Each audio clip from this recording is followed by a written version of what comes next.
আসসালামু আলাইকুম ওরহমতুল্লাহি ওবরকাতু। আশা করি সবাই ভালো আছেন। আলহামদুলিল্লাহ আমিও ভালো আছি। যে দেখেন, আমরা যারা প্রবাসে থাকি আমাদের এমন একটা টেনশন, যে যারা নাকি আমরা প্রবাসে আসছি একমাত্র তারাই বলতে পারবো যে সে টেনশনগুলো আমরা কখনো প্রবাসী যারা আছে তারা কখনো টেনশন মুক্ত হতে পারবে না। আর যতদিন এই প্রবাসের মাটিতে থাকবে তাদের মাথায় একটাই টেনশন থাকবে। আপনি দেখেন, প্রত্যেকটা প্রবাসী, এমন কোনো প্রবাসী বাদ নেই যে সে কোনো টেনশন, সে কোনো চিন্তা নিয়ে থাকে না।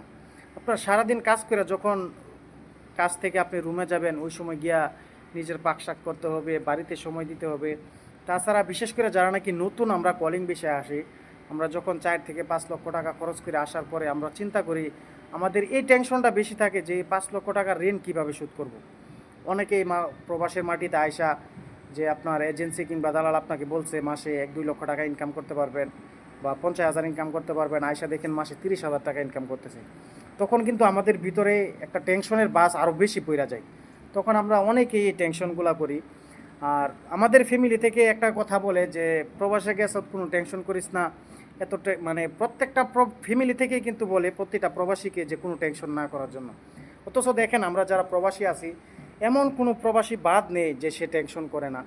কাজ থেকে আপনি যখন রুমে যাবেন, নিজের পাকশাক, নিজের খানা দানা, বাড়িতে সময় দিতে হবে, নিজের টাকা পয়সা যে দেনা আছে সেগুলা। তারপর আবার আরেকটা টেনশন যে আগামীকাল সকাল আবার ভোরে আমার কাজে যাওয়ার জন্য উঠতে হবে। আর প্রত্যেকটা প্রবাসী এই টেনশন করতে করতে একসময় দেখবেন প্রবাসীগুলা যখন দেশে যায় তারা কিন্তু বেশি দিন বাঁচে না। কারণ এমন হাজার হাজার প্রবাসী আছে, আপনি দেখবেন 20 বছর 15 বছর প্রবাস করে গেছে, দেশে গিয়া 5-10 বছর 15 বছর পরে দেখবেন সে টেনশনে বিভিন্ন ধরনের রোগে আক্রান্ত হয়ে যায়, মৃত্যুবরণ করে। আর এটা হওয়ার একমাত্রই কারণ আমরা প্রবাসী যারা আছি তারা বেশিরভাগই এই টেনশনগুলো করি।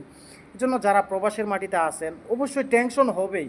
সবসময় একটু চিন্তা করবেন যে টেনশনটা যাতে আপনার মাথার ভিতরে কম আসে, সেই টেনশনগুলো যাতে আপনার যত দূরে রাখতে পারবেন তত আপনার শরীর স্বাস্থ্য ভালো থাকবে।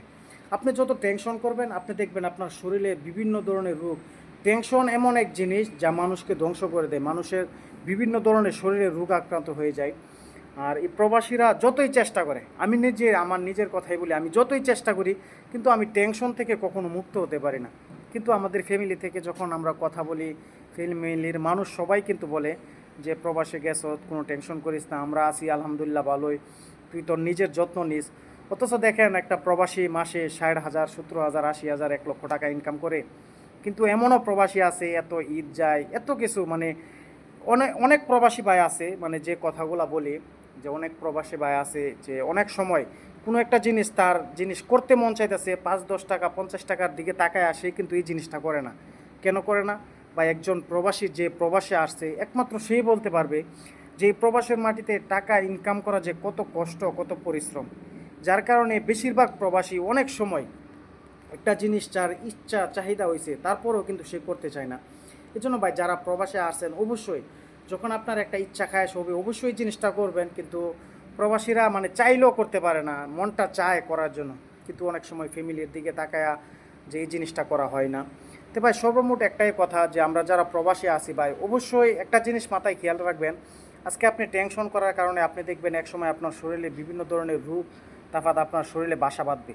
এই জন্য যারা প্রবাসের মাটিতে আসেন, বিশেষ করে মিডল ইস্টে যতগুলা আমরা প্রবাসী ভাই আছি, আপনারা সবসময় এই জিনিসটা মাথায় রাখবেন যে আপনি যে মানে টেনশন মুক্ত যাতে থাকতে পারেন।